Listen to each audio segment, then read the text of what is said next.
que no es menor en este entramado, porque hasta ahora se hablaba de solamente una persona, un loco suelto, una persona que se había jugado a semejante posibilidad de magnicidio. Ya está detenida su novia y no sabemos si habrá más detenciones. Resulta que Carola está en ese lugar esperando, contanos, Carola, esperando la declaración.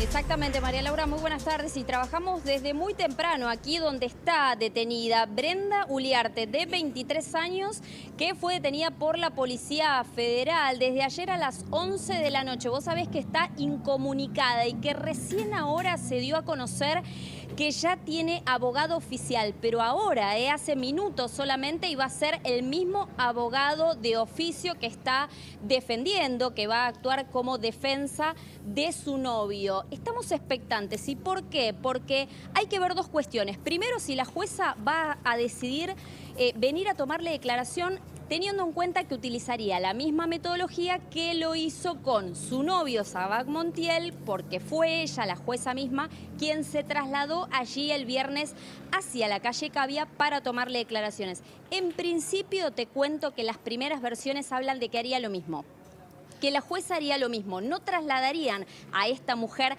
hacia los tribunales de Comodoro Pi, sino que la jueza vendría por sus propios medios a tomarle declaración aquí a este lugar. Y después hay que ver si esta mujer finalmente va a declarar o también se va a negar a hacerlo de la misma forma que lo hizo su novio. Son todas cuestiones que están por resolverse. Recordemos que la jueza toma la decisión de detener a esta mujer porque ella miente. Ella dice que hacía 48 horas que no veía a su novio, cuando en realidad después la jueza, a través de las cámaras de seguridad, detecta finalmente que esta mujer el jueves por la noche, María Laura, había estado con esta persona cuando atacaron a la vicepresidenta de la Nación. Así es, y habían viajado juntos también, ¿verdad? Habían viajado y habían llegado a la capital juntos, esta es la información. Se habla también de que habían tenido actividad previa. Hasta hay algunos rumores que hablan de que habrían ido hasta hacerse un tatuaje juntos previamente. Esto también lo va a tener que ver la jueza. Seguramente sea muy importante la información que haya también en el teléfono de ella misma. Sabemos que hubo complicaciones para detectar la información del teléfono de Sabac Montiel, pero veremos qué dice y qué detalles da para que la jueza pueda seguir digamos, el entramado de la logística previa que hubo hasta que ellos llegan a la casa de Cristina Fernández de Kirchner. Así que veremos si también se buscan los detalles en el celular de esta mujer también.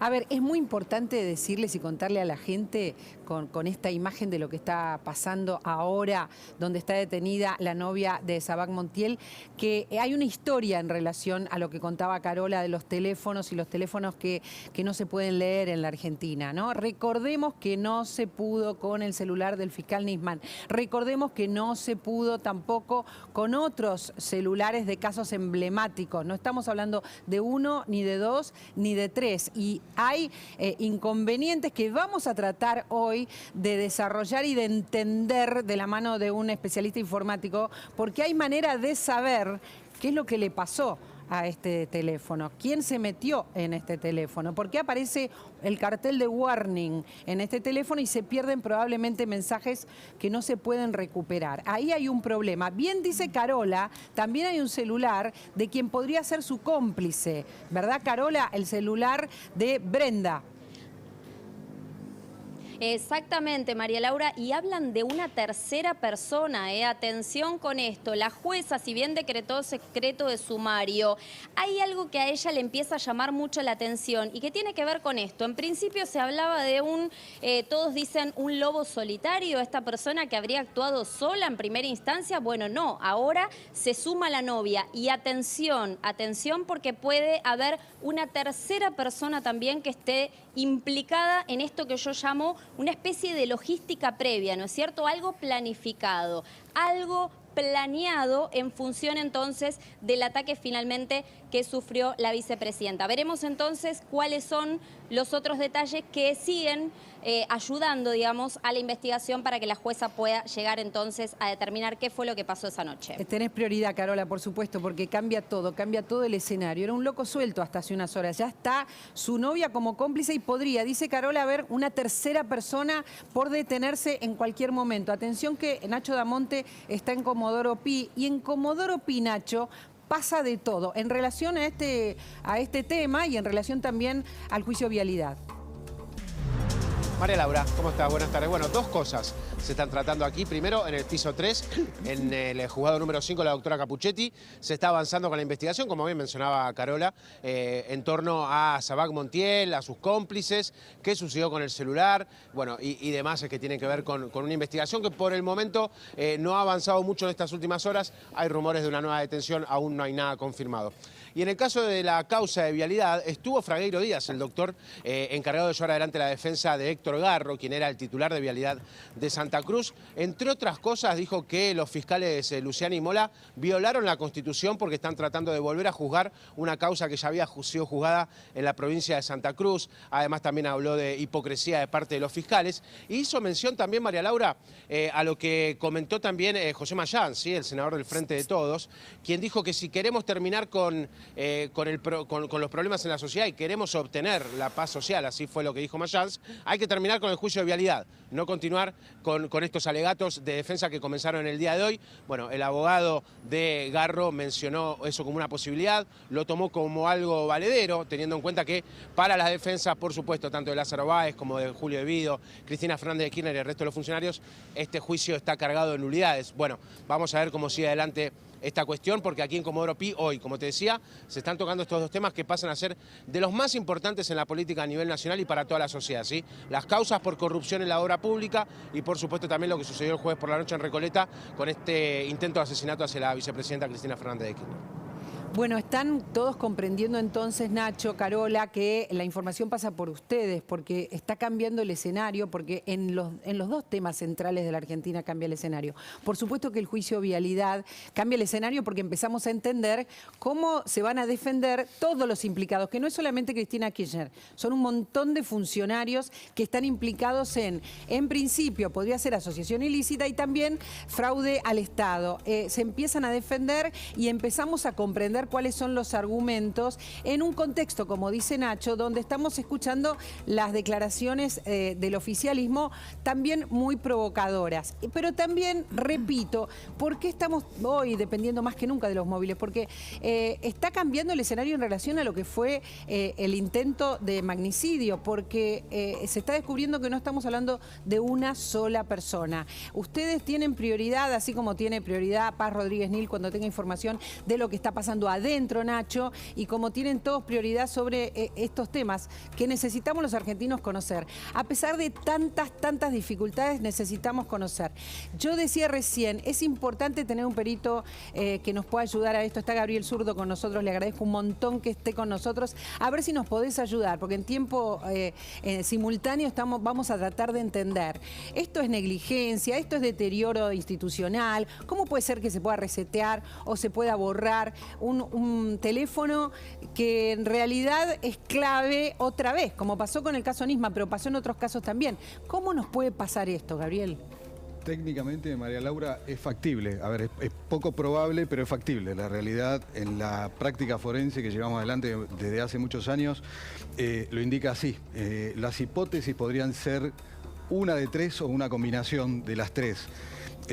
En primera instancia, la utilización de este tipo de herramientas, que ya lo mencionaron varias veces, que es UFED, es un software que también usan las bandas de ciberdelincuentes cuando roban teléfonos celulares en la calle y desbloquean con la opción de que se formatee. La realidad es que no buscan administrar o acceder al contenido. Si se formatean no pasa nada, no hay problema.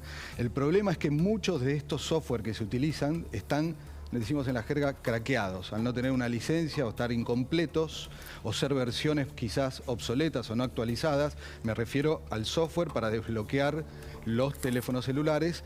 Tiene un comportamiento un poco más errático, sino erráticos, a diferencia de uno que está licenciado con las últimas actualizaciones. ¿Cómo se opera, María Laura, esto? ¿Cómo? Técnicamente. Dale. Hay dos opciones y te voy a dar una tercera. A partir de tener la disponibilidad de acceso físico al teléfono, se intenta explotar lo que se llaman las vulnerabilidades del sistema operativo. Sí. Típicamente cuando te vas a dormir y tu teléfono en el sistema operativo te dice esta noche se instalan actualizaciones de tu sistema operativo. Bueno, en ese paquete que se instala, que recomiendo de paso que instalen, que traten de mantener lo más actualizado posible el sistema operativo, vienen actualizaciones de seguridad. ¿Por qué?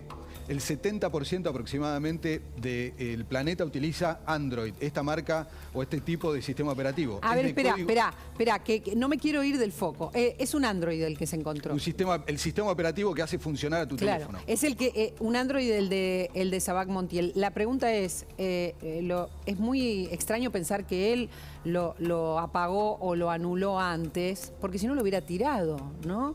Claro. Es muy extraño, todo es muy extraño. Bueno, entonces, para vos, ¿qué fue lo que pasó? ¿Cuáles son las dos hipótesis o la hipótesis que tenés con ese teléfono como especialista? A ver, sin base sustentable no te lo puedo concluir, pero la experiencia nos indica dos cosas. Una, que ante la eventualidad de que el software utilizado para extraer no sea el que está últimamente actualizado, la última versión, es factible que haya funcionado erróneamente. Número uno. Un error. Así. Sí, un error. Esto pasa mecánicamente. La tecnología móvil, los dispositivos móviles son sumamente inestables. Yo digo siempre que cada teléfono celular, vos podés tener un teléfono igual al mío, María Laura, con sistemas operativos que no necesariamente están igualmente actualizados y en tu teléfono funciona y en el mío no. O sea que el error no es ni de la Policía Federal ni de la Policía, después la PCA, donde se llevó a Ezeiza. Vos decís un error. Un error... No es un error humano. Bueno... más o menos. Más o menos. Está lindando, porque digamos, para algo tan sensible como este hecho, deberíamos tener la precaución y tratar de mitigar al máximo posible la oportunidad del error. O sea, un error, sigamos esta hipótesis que vos estás planteando. Si fue un error, ¿lo pueden haber cometido algunos de los que manipularon el teléfono? Sí, claro, porque el teléfono hay que disponerlo físicamente. Y lo hacen personas físicas. Es decir, claro. Ahora, lo que es, y esto te lo digo con total honestidad profesional, esto es casi imprevisible. Es decir, insisto, hay una probabilidad baja, pero existe la oportunidad, nos ha pasado en la realidad. Nosotros trabajando con este tipo de software y esta misma marca de software, nos ha pasado que no hemos podido recuperar el contenido de un teléfono y que nos ha generado algún error de incompatibilidad, por lo cual luego no pudimos acceder a los datos. Espérate. Déjame decirte esto. Dale. El código abierto, Android, 70% a nivel mundial, cerca del 90% en Argentina, tiene una particularidad que no necesariamente está al acceso de todo el público y tiene que ver con la manipulación del código. Típicamente se hace esto que te decía antes, la explotación de las fallas de diseño y vulnerabilidades de fábrica del sistema operativo, y otra técnica que se llama de fuerza bruta, que es intentar adivinar después de tantos intentos la password, te da el sistema operativo tantos intentos. Ahora, hemos encontrado casos reales en donde un individuo ha manipulado el sistema operativo para que ante determinadas circunstancias, por ejemplo, si alguien lo intenta abrir, si se lo roban, se formatee. Esto es una realidad también. Y lo último tiene que ver con esto que vos comentabas al principio con la persona que estaba en tribunales. La detención de la novia también tiene algunos indicios interesantes. Apareció hace un par de días llamándose Ámbar. Luego el nombre es Brenda, tiene otros perfiles en redes sociales e incluso en OnlyFans. Habla de una gimnasia de encubrir identidad. Es técnicamente probable. A partir del momento que ocurre el hecho, cuando el individuo es tomado, retenido, en el interludio desde que es identificado hasta que la justicia, esto es de libro, instruye la retención del instrumento y su custodia, es cada vez más fácil, María Laura, técnicamente hablando, que alguien que está en el grupo de afinidad o cercanía... Brenda, por ejemplo, su novia... borre y formatee el teléfono a distancia a los 5 minutos que lo retuvieron. Bueno, pero hay algo, disculpen todos, pero así como no hay huellas en el arma, así como no se pueden leer los mensajes, es muy difícil porque en la Argentina pasan estas cosas mucho más que en el resto del mundo cuando hay un caso judicial.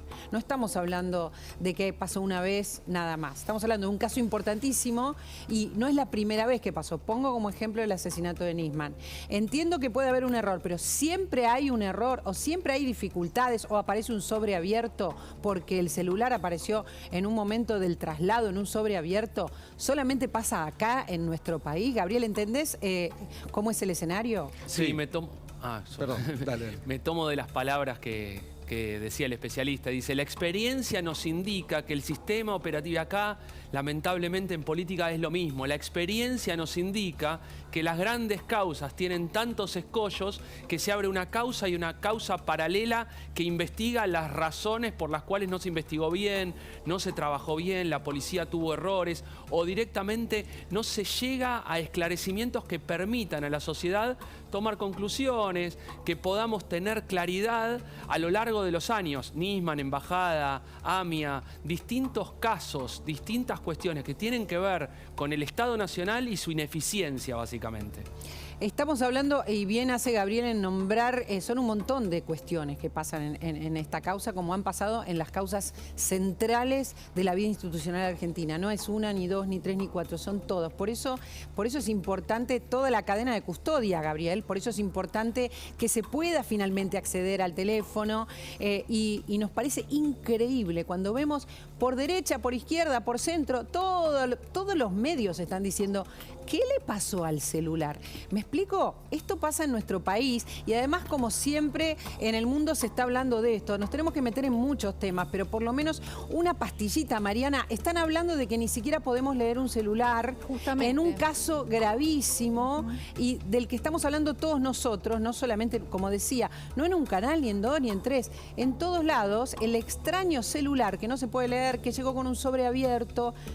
¿Qué dicen afuera? Dicen en el país, María Laura, por ejemplo, que siguen las dudas sobre una investigación que parecía de muy fácil resolución, porque muchas imágenes estuvieron dando vueltas por el mundo, porque allí fueron filmadas por la televisión, fueron filmadas por los teléfonos celulares, y sin embargo sigue habiendo dudas que dividen aún más a la Argentina. Dudas sobre la investigación, dudas sobre el teléfono. Hablan estrictamente del teléfono y dicen cómo puede ser que el teléfono haya sido manipulado por la Policía Federal, luego por la Policía Aeroportuaria y no se encuentren, digamos, toda la información que debían haber encontrado. Lo mismo con el revólver, no hay huellas en el revólver. Entonces, de lo que habla el país es de que crece aún más muchas versiones conspirativas sobre la posibilidad de que este ataque haya sido armado. A ver, Rubén está siguiendo de cerca también este escenario nuevo en el que Sabac Montiel no actuó solo, ¿verdad, Rubén? ¿Qué información tenés?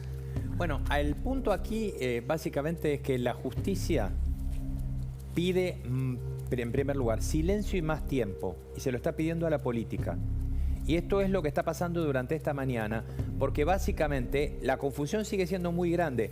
A ver, la declaración, lo que queda de la declaración indagatoria de la novia del atacante, tampoco todavía es determinante. Y están empezando a aparecer mucha cantidad de dudas. Esto es lo que se conocía hoy desde la justicia. Dudas sobre todo básicamente en las condiciones en las que ella estaba esa noche, qué era lo que estaba haciendo, si aquí lo que había era un acto de irracionalidad o había realmente una organización en el acto. Esto es lo que no queda claro de la declaración indagatoria de hoy y es la calma que se está pidiendo alrededor del tema. Un tema que obviamente es lo suficientemente grave como para que, esto es lo que la justicia dice, en los pocos off que se conocen, para que tratar de no ir avanzando más en especulaciones. Pero lo importante es que se está descubriendo, se está empezando a conocer y en esto Carola fue muy cauta, pero ya la información circula que la novia de Sabac Montiel estuvo en la Recoleta con él. Eso está claro y por eso es que lo que yo te decía recién, la novia estuvo en Recoleta con él. De hecho, hay fotos donde se indica que ella estaba y se la ve que está en ese lugar. La actividad del celular y esta cuestión técnica también se está investigando en relación a ella, sobre todo básicamente sobre si hubo algún accionar externo o no sobre el celular del atacante. Es muy prematuro, pero sí, Y de hecho, perdón, María Laura, a ella la detienen específicamente por esto, por esta actividad que está detectada y por la presencia que estaba confirmada. Hasta ahora tenemos eso confirmado, ¿no? Estuvo con él y nos adelantó Carola. Cuando Carola tenga información, chicos, es la prioridad. Nos adelantó que se está hablando de una tercera persona ya como dato. Una tercera persona que habría trabajado o habría estado en esta organización de este atentado. Para nosotros es fundamental esta información. Estamos pendientes de esta cuestión, Rubén. Sí, el tema de la tercera persona está relacionado también con el tema técnico. Está relacionado también con el acceso, en primer lugar, al arma y en segundo lugar a lo que pasó con el teléfono. Porque hoy prácticamente en este momento el enigma más grande está centralizado, como explicábamos recién, en qué pasó con el teléfono de él y cómo pudo el teléfono de él llegar a la situación en la que finalmente apareció. Después todavía no sabemos exactamente qué se recupera o no, pero sí en esta situación de formateo y de ruptura del teléfono. Esto es central. Te quiero agregar algo. Paralelo a esto, lo que se está desarrollando es un conflicto político importante con relación a la responsabilidad que hubo de las fuerzas de seguridad dentro de la protección de Cristina Kirchner. Hoy a la mañana, Aníbal Fernández no solo, como ya lo dijimos, puso su renuncia a disposición del gobierno, sino que además hizo o intentó hacer una explicación de que la custodia presidencial, que depende de la Casa Militar, pero a su vez la ejerce Policía Federal, no incumplió los protocolos, que es algo que también está en investigación en este momento. Es decir, si la cuidaron o no a Cristina, los custodios, de la manera que oficialmente esto se debe hacer, o por los protocolos como lo indican. Acá también, ojo, que puede haber novedades en cualquier momento, María Laura. Y nosotros vamos a hablar con alguien que fue custodio de Cristina en cualquier momento, y es importante para lo que estás diciendo. Se ofreció Aníbal Fernández la renuncia. Hay quienes dicen que la custodia es un desastre. Esa es la palabra que usan los especialistas. Y es interesante que podamos hablar lo antes posible con este ex custodio de Cristina, que además fue funcionario en Córdoba, vive en Córdoba y conoce cómo está armado todo esto. Dice que de verdad es un desastre. Estamos hablando de un desastre. Hoy Aníbal Fernández intentó explicar que se mantenía esta estructura de 4 puntos alrededor del protegido y que, según dice el ministro de Seguridad, esos 4 puntos estaban cubiertos, además de la posición que se exige de estar de los móviles y la distancia a no más de 10 metros de la persona protegida. Aníbal Fernández se defiende, entre comillas, diciendo que esto estaba cubierto. La verdad es que quienes analizan las fotos no ven que Cristina estuviera con los 4 puntos clásicos alrededor, digamos, 4 custodios cubriendo los 4 puntos cardinales alrededor de ella. No aparecen las fotos así. Es la defensa que está haciendo Aníbal Fernández.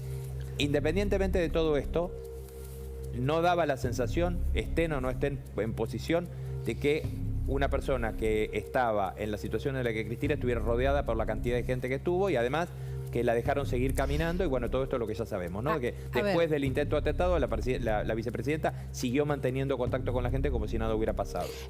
Hay muchas cuestiones que fallaron y cada vez estamos viendo más cuestiones que fallaron mientras vemos que esto estaba armado entre varias personas. Estamos pendientes de esa información, pero fíjense por lo que acabamos de pasar muy rápidamente.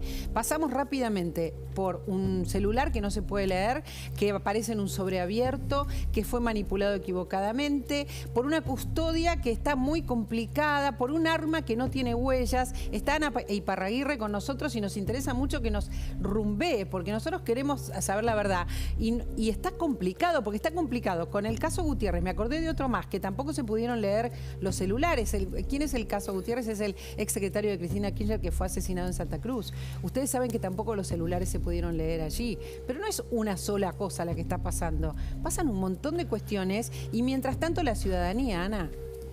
Bueno, María Laura, creo que diste en el clavo. El problema que estamos viendo ahora es que claramente la ciudadanía una condena absoluta al atentado contra Cristina Kirchner. Ahora, de ahí en más, la política empieza a sobregirarse con las manifestaciones, con el feriado, con hoy asociar lo que está sucediendo a la causa de Cristina Kirchner.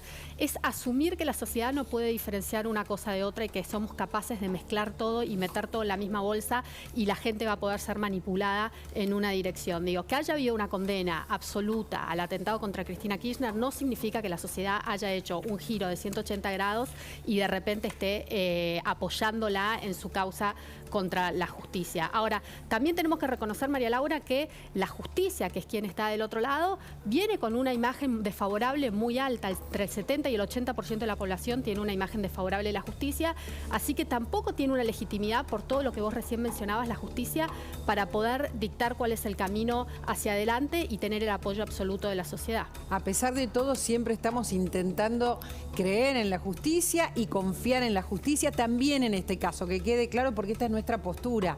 Pero es importante ver cómo nos sentimos los ciudadanos y les decía que a ver si podemos tomar contacto con un ex custodio que también fue funcionario nacional y que es experto en seguridad y que hoy me contó, me usó unas palabras realmente fuertes para describir cómo es la custodia actual de Cristina. Buenas tardes, Miguel Robles, ¿cómo le va? ¿Qué tal? Buenas tardes, ¿cómo está? Entiendo que está en Córdoba. Le quiero preguntar, usted trabajó en 2011 porque Cristina quería una auditoría de su custodia en ese momento. Desconfiaba de si la estaban cuidando bien, ¿verdad? Bueno, yo me desempeñaba como subsecretario de Delitos Complejos en el 2011 y a requerimiento de la señora Presidenta de la Nación tuve que realizar una auditoría de su seguridad. Si puedes resumirlo en palabras. Esto que Bueno, vio que está pasando ahora, ¿no? Ahora. Todo esto que ve de la custodia. ¿Cómo la describe la custodia usted?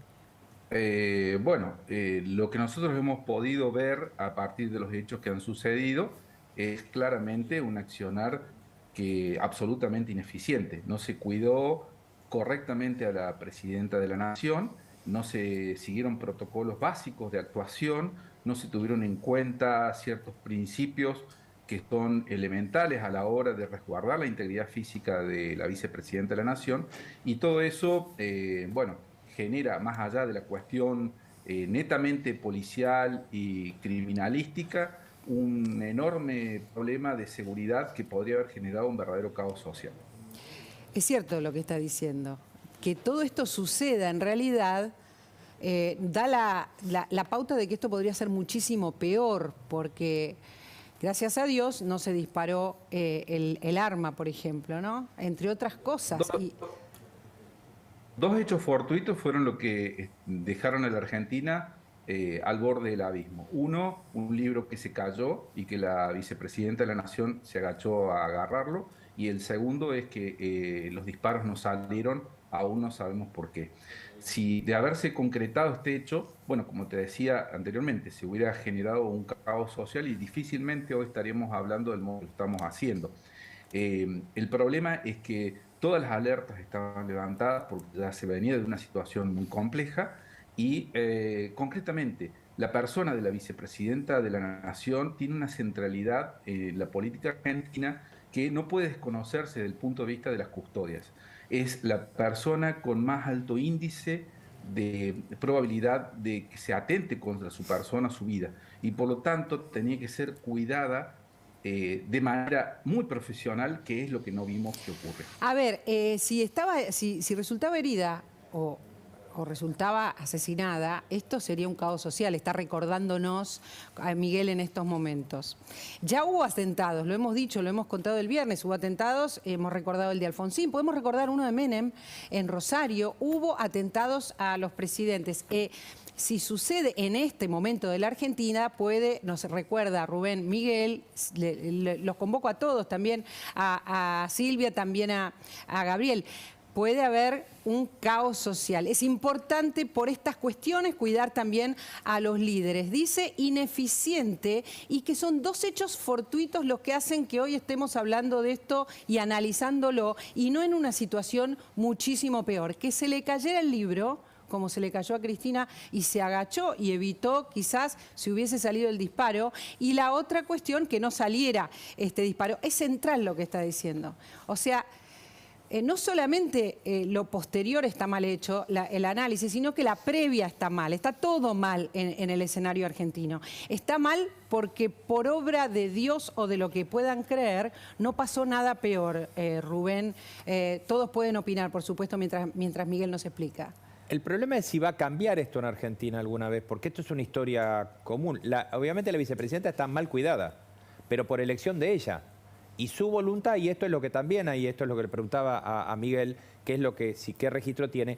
Hay relatos que ya existían de antes, con los, no solo con la vicepresidenta, con su marido pasaba lo mismo, sobre esta cuestión de que no se le impone, la guardia no se impone por encima de la voluntad de ellos. Pero eso es una parte, hay otra parte que está mal organizada. Sí, el problema es que deberían de alguna manera coordinarlo, pero no hay nadie que colabore para coordinarlo. ¿Por qué no se coordina? ¿Por qué no se hace eficiente? La primera palabra que dijo Miguel y que fue muy clara es ineficiente. A mí me dijo es un desastre más temprano. Ahora le pregunto, ¿por qué no se hace como en el resto del mundo en este caso? Es que hay una tradición, María Laura, y el resto de la mesa, respecto de la imposición, porque aquí hay bienes en pugna. ¿Quién decide? ¿Es la persona que tiene la primera magistratura, es decir, el objetivo a ser custodiado, o es la custodia? Nosotros podemos recordar, y esto ha trascendido gestiones de gobierno. Yo te decía esta mañana en relación a un hecho que protagonizó Mauricio Macri, donde fue apedreado, y en el sur, cuando se inició su gestión política, y que fue verdaderamente algo vergonzante para todo el mundo de saber que al presidente de la nación lo habían apedreado y le habían roto los vidrios de su vehículo. Pues bien, en la Argentina, y respondiendo a la pregunta, hay una muy mala tradición en cuanto al valor de lo que significa la primera magistratura. Esto lo podemos observar a diario. En Estados Unidos sería impensable la falta de respeto a la bandera, a la moneda y a los presidentes. Bueno, aquí es algo que se ha establecido y ha quedado incluso por los propios primeros mandatarios de no acatar una serie de cuestiones vinculadas con su propia seguridad, que como hemos visto, en caso de que esto sea afectado, podría significar una catástrofe y una cuestión verdaderamente de Estado. Es lo que determina que sea su seguridad una prioridad de primer orden. Muchísimas gracias, Miguel, por toda esta explicación. Me parece que es muy importante, pero que son importantes los dos costaditos de la cosa, ¿no? En primer lugar, lo dijo Cristina Kirchner, soy un poco díscola, dijo, ¿no? O sea, esto de que se escapan de la custodia y que creen que no es tan importante. Pero por otro lado, falta, creo, y es lo que más o menos venimos conversando usted y yo, esta profesionalización, esto de tomarse en serio la custodia e imponerse y organizarse, y la verdad es que no se vio ni los maletines, ni los paraguas, ni todo lo que tiene una estructura para cuidar a una persona. Todo lo que se veía otros días, ese día no se vio. Y esto es responsabilidad del Ministerio de Seguridad, de la Policía Federal Argentina. Bueno, creemos que sí, que hay una responsabilidad y una cadena de responsabilidades, y esperemos que esto sea proactivo para proponer seguridad eficiente, no solamente sobre la vicepresidenta de la Nación, que como insisto, es una de las personas con más alto índice de probabilidad de ocurrir un atentado en la Argentina, sino también sobre todos los primeros mandatarios por venir. Muchísimas gracias, Miguel, por esta comunicación. Entiendo que Gabriel está pensando, ¿no?, sobre esto. No queremos, él dice que existe algo que se llama el aprurismo, que es cuando uno, bueno, es una palabra que debe haber inventado él, no sé, cuando se toman decisiones apresuradas. Pero acá no se están tomando decisiones apresuradas. Estamos viendo que es un desastre de verdad, ¿entendés? Yo digo que ante la conmoción que genera una alteración psicológicamente, una alteración en toda la sociedad, la dirigencia política de alguna manera en las primeras horas reacciona con cierto apurismo, que es apure, apresuramiento, imprudencia, impaciencia, para empezar a generar cuál es la explicación de lo que está sucediendo. Y esa explicación me parece que lo que necesita la justicia, como decía Rubén, es calma, moderación, para ir avanzando con pasos firmes, aunque a veces es más lento de lo que uno, digamos, querría como sociedad. Pero la realidad es que no hay que cometer ese error del apresuramiento. Atención, porque hay una información muy caliente que tiene que ver con los movimientos de la novia de Sabac Montiel. Y esta información habla no solamente de que estaba cerca de Sabac Montiel la novia. Miren este video, por favor, que es recontra importante. Ahí se la está viendo en el circulito. Sino además, Rubén, de que estaba a metros de la casa de Cristina Kirchner ese día. Exactamente, por eso dijimos hace un rato que esto fue determinante en la decisión de la justicia. Este video que se está viendo ahora, lo que marca es que estaba en la zona, que estaba cerca, a metros de la casa de Cristina, la novia de Sabac Montiel, y obviamente lo que se genera a partir de esto es la investigación para saber qué nivel de coordinación tenía con su novio estando en ese lugar minutos antes o al mismo tiempo de que se estaba produciendo el intento de atentado contra Cristina de Kirchner. Está claro que es imposible no relacionarlo. Es muy importante, es una información de Paz Rodríguez Nil, que está adentro, que está en Comodoro Pi, cubriendo absolutamente todo lo que pasa. Ya se la encontró, volvamos a ver el video, por favor, que apareció y lo vimos mientras hablábamos recién con el experto en seguridad. Se vio que estaba muy cerca de Cristina Kirchner, esta primera persona, Rubén, recordemos, que ahora se descubre que trabajaba con él. No es que era simplemente la novia, sino que tenía que ver con la perpetuación del atentado. Fíjate lo que decíamos recién, metros de distancia. Sigamos la indicación del video. Ahí están los manifestantes que están reduciendo al atacante y mirá la distancia a la que estaba la novia. Se ve claramente marcado en el video. O sea, ahí volvamos nomás. a verlo. Ahí lo tenemos. Nomás. ¿Cuánto? ¿Ves? Ahí está, manifestantes reducen al atacante de Cristina Kirchner y ahí está Brenda Uliarte, la novia del atacante. Estaba 3, 4 metros donde estaba él. Muy importante ver qué información nueva tiene, a ver si puede hablar con nosotros. Paz, entendemos que está trabajando ahí en los juzgados, pero es importante esto que se acaba de conocer y también es importante ver qué información tiene Carola. Se está armando otra historia, por estas horas.